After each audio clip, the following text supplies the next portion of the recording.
Religious fundamentalism and government set up for inhuman cruelty. The current war in Gaza began on October 7, 2023, when terrorist Hamas gangs invaded Israel, killed 1,200, and kidnapped 247. The ferocious response of Israel's military has killed more than 30,000 civilians in Gaza and has displaced more than 75% of its 2.1 million people. No reasonable person can excuse Hamas or Israel for their horrendous cruelty to each other. Yet, no matter how great the suffering and hatred, a remedy that creates peace must be found. To do that, the harsh truths at the root of the conflict must be confronted.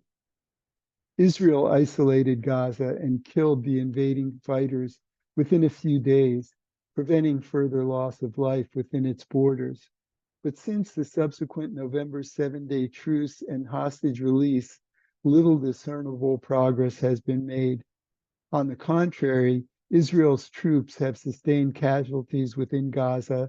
Its excessive use of force has radicalized another anti-Semitic generation, both in Palestine and around the world. And it has escalated the conflict with attacks on Syria and Iran. Why is Israel's government persisting in this unproductive and increasingly self-destructive war? Is it just revenge and self-serving distraction of its people from their government's failures? No. I claim the obvious but rarely spoken truth that Israel's current secular government is steeped in religious fundamentalism and biblically justified bigotry.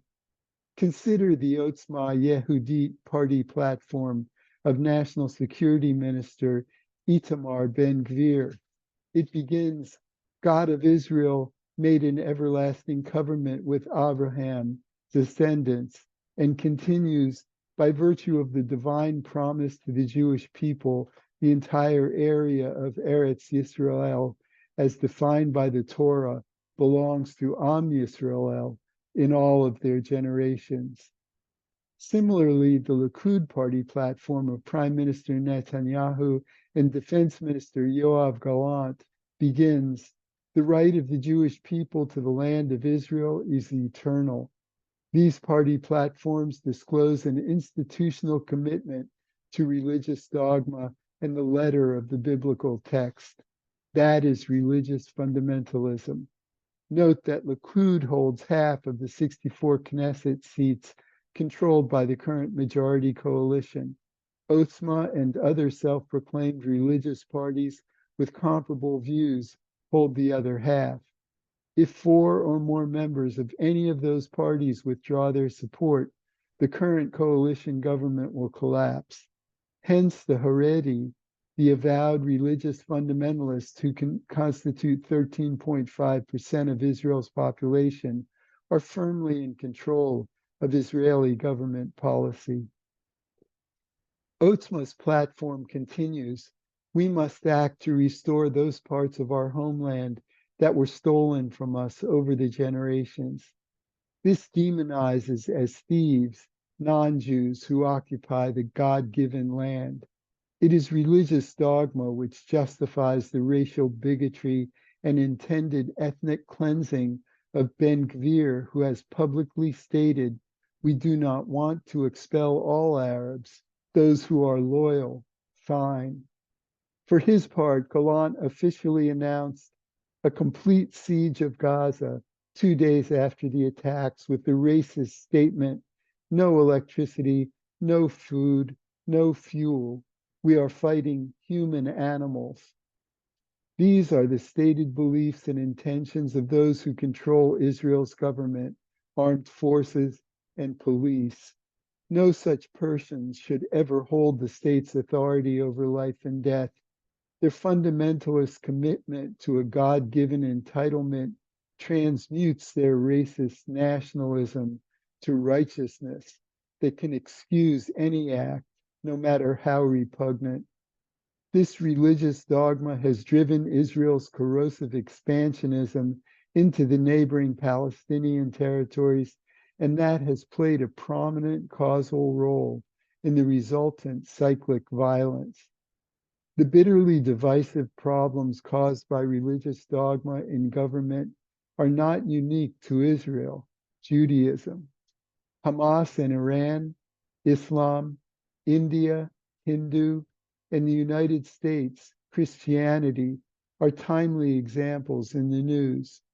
Many nations protect the religious freedom of their people, but nowhere is the law or government policy protected from religion.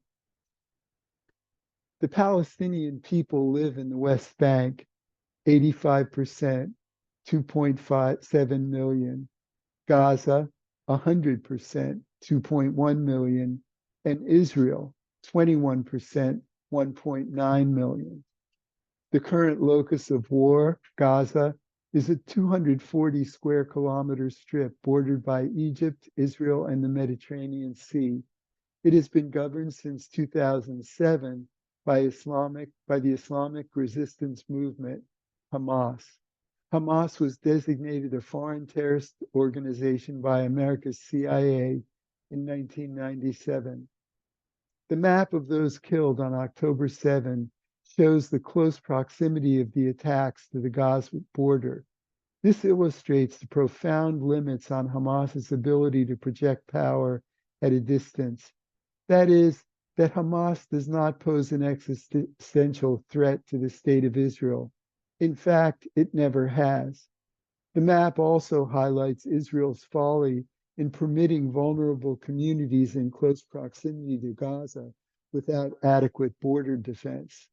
That folly is magnified 1,000-fold by Israel's 50-year policy permitting Israeli settlements in the Palestinian territories outside its borders. In 2005, imminent threats in Gaza led Israel to unilaterally dismantle its 21 settlements there, relocate the settlers, and redeploy its troops along the border. But there has been no such pullback for the 500,000 settlers living in Palestine's West Bank. Most of those settlements are indefensibly intermingled with and outnumbered by Palestinian communities. Fortunately, no wholesale bloodshed like that of October 7 has ever occurred there. Though the West Bank is accessible to Hamas and other terrorist organizations, it's clear that the Palestinian people are not controlled by terrorists or committed to violence. That sign of simple human decency is, in my opinion, justifiable cause for hope. So too is the fact that both sides have so much to gain from reconciliation. Going forward, it is the people of Israel and Palestine who must force their governments to act. Palestine must release the remaining hostages held in Gaza, offer restitution to the families, and bring to justice those responsible for the October 7 attacks. Israel must bring to justice the members of its government and military responsible for the unjustifiable civilian deaths and destruction in Gaza, and must forever cease building settlements in the West Bank.